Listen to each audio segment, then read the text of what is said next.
Bonjour, bienvenue dans l'émission Coach Live. Nous allons vous analyser le derby portugais entre Porto et le Sporting. Donc ici, sur l'action du premier but, on regarde. Donc ici, Porto, au lieu d'écarter au premier coup sur la solution à l'extérieur, celle-ci, donc au départ. Donc je reprends. Ici, au départ, dans l'idée, ça aurait été plus simple de sortir et d'aller jusqu'à l'extrémité parce qu'il y a toute l'équipe du Sporting qui est à l'intérieur. Donc ici, on voit qu'ils ne le font pas. Ils trouvent une solution dans l'intervalle. On voit le joueur qui peut plonger, mais il le demande plutôt dans les pieds que dans l'espace. Alors après, elle est plus dure. Soit dans l'espace, ça aurait été en hauteur, ou dans les pieds, donc à terre, c'est ce qu'il va faire. Donc ici, il passe à l'intérieur, dans les pieds, mais plus compliqué. Le latéral a senti le coup, donc il lui passe devant. Et là, il bien. Donc dans l'idéal, pareil, la récupération du Sporting, ça aurait été de simplifier la vite en mettant au gardien en une. Donc le contrôle est compliqué, tac, il se la ramène à l'intérieur. Et là, on va voir l'erreur, donc pour moi, du Sporting, c'est l'accompagnement de la défense qui ne bouge pas et qui aurait dû donc profiter de l'attaquant qui décroche pour eux aussi gagner des mètres. Donc là, ils ne le font pas. Donc du coup, l'attaquant vient au duel pour récupérer le ballon et dans l'impact, les trois tombent. Donc là, on se retrouve avec du coup la défense qui n'est pas montée. Donc il laisse l'espace pour le joueur donc, de Porto qui récupère le ballon et donc qui va donc se rapprocher pour aller frapper. Donc c'est l'erreur pour moi, elle est là. Donc ici, on voit, il met sa frappe, donc for hold. Donc là, il met sa frappe parce que les défenseurs ont reculé, donc il lui donne la possibilité de tenter, et puis il n'a pas d'autre choix. Donc il met une bonne patate, comme on dit, et au final, donc elle est contrée. Ici, ça revient, et là, le joueur Mora Rodrigo, lui, a vraiment été très intéressant. C'est lui qui déclenche tout. Donc ici, dans le duel, il ne se jette pas parce qu'en termes de taille, il est battu. Donc il va s'appuyer sur le défenseur. Tac, le défenseur n'a pas pu prendre le ballon. Ici, on voit l'équipe donc, de Sporting qui est en place. L'équipe du Sporting qui est plutôt en défense et l'équipe de Porto qui est en place pour attaquer. Un 5 contre 4. Donc ici, Mora Rodrigo, lui, il va aller avec sa petite vitesse aller provoquer et pour fixer les défenseurs. Donc ici, il provoque, il fixe. Donc là, compliqué, le ballon lui reste dans les pieds. Donc solution en retrait, elle aurait été bonne, mais le ballon est dans les pieds. La solution à terre pour Fofana, elle aurait été bonne, mais elle est dans les pieds aussi. Donc du coup, il est obligé de la récupérer, de la mettre un peu plus devant lui. On voit, il va faire des pas en retrait.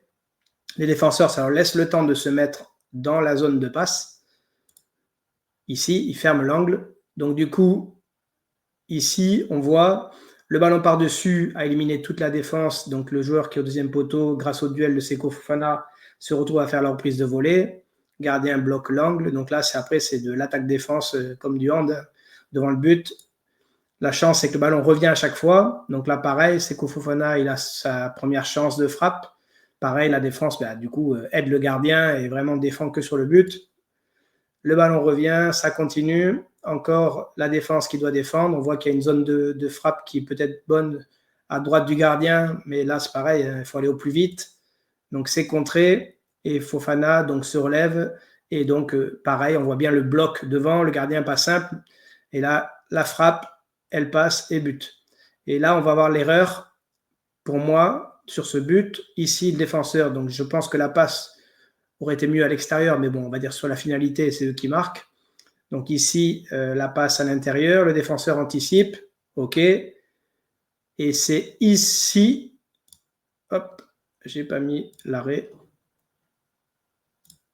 Ici, pour moi, l'erreur, elle est là de la défense, parce que quand l'attaquant décroche, ici, quand l'attaquant décroche, là, les défenseurs doivent l'accompagner. Ils sont plus à regarder l'action et donc ils sont plus observateurs que participatifs dans cette action. Et au final, on voit les mètres qu'ils auraient pu gagner, donc les 3, 4, 5 mètres. Et donc du coup, ils n'auraient pas pu attaquer comme ils ont fait. Donc du coup, la défense aurait dû monter. Pour moi, l'erreur sur le but, elle est là. Et donc, dans la continuité, ici, on se retrouve donc avec l'action qui continue. Vous voyez, à la récupération, la défense est très basse.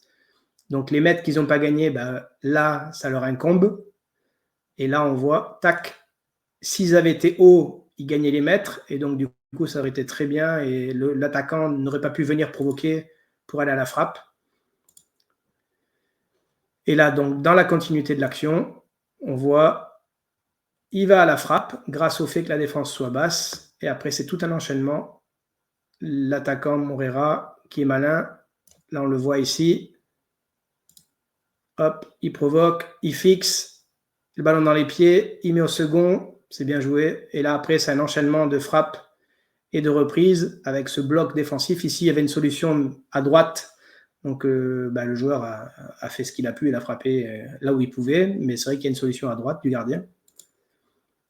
Et ici, donc, la réussite, parce qu'il faut de la réussite, regardez. La frappe, le ballon, il passe vraiment entre les jambes et au plus haut. Le joueur aurait pu vraiment avoir très mal si elle était un peu plus haute, mais elle passe vraiment entre les jambes du joueur, mais au plus haut. L'habitude, on les voit très basses, mais là, elle est vraiment à ras. Et au final, le joueur, c'est vraiment un coup de chance pour l'attaque et un coup de malchance pour la défense, parce qu'il faut vraiment qu'elle passe là. C'est vraiment la réussite et jusqu'au bout. Donc voilà. Donc si on enchaîne l'action depuis le début, là, il doit aller à la largeur, il ne le fait pas. L'appel à l'intérieur, il doit être en profondeur pour une passe par-dessus, parce qu'il y a une zone d'attaque. Il ne la fait pas, il fait à l'intérieur. Du coup, le défenseur le sent, l'anticipe, parce que c'était prévisible du coup. Ici, interception délicate. L'attaquant qui décroche, les défenseurs qui observent, au lieu de décrocher et venir aussi avancer sur le porteur. Du coup, les défenseurs sont trop immobiles. Et là, il donne la possibilité de frappe. Et après, l'attaquant Moreira, Rodrigo, qui est très bon sur ce coup-là, il se pose sur l'attaquant, sur le défenseur. Il va aller fixer avec sa petite taille et vivacité. Tac, le ballon lui reste dans les pieds. Il ne peut pas mettre en retrait ou à l'intérieur à terre. Les joueurs la demandent, mais c'est compliqué pour lui. Mais il la met par-dessus, ce qu'il fallait faire, bien sûr. Il élimine 6 joueurs d'un coup.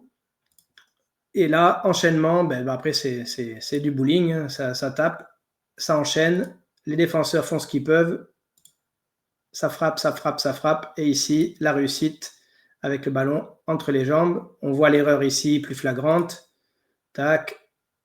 L'attaquant qui décroche et le défenseur qui aurait dû accompagner pour gagner les mètres, pour éviter qu'il se fasse après attaquer. Donc l'erreur, elle est là, puisque du coup, on voit bien la différence. Et donc là, il se retrouve à se faire attaquer. Là, Moreira joue bien le coup. Le défenseur aurait pu être malin et tomber, comme beaucoup auraient fait, mais il ne l'a pas fait. Et là, c'est l'enchaînement de frappes jusqu'au bout. Tac, tac, tac. Et là, entre les jambes, avec la chance et la réussite. Voilà. N'hésitez pas à vous abonner et nous continuons à faire des analyses. Merci beaucoup.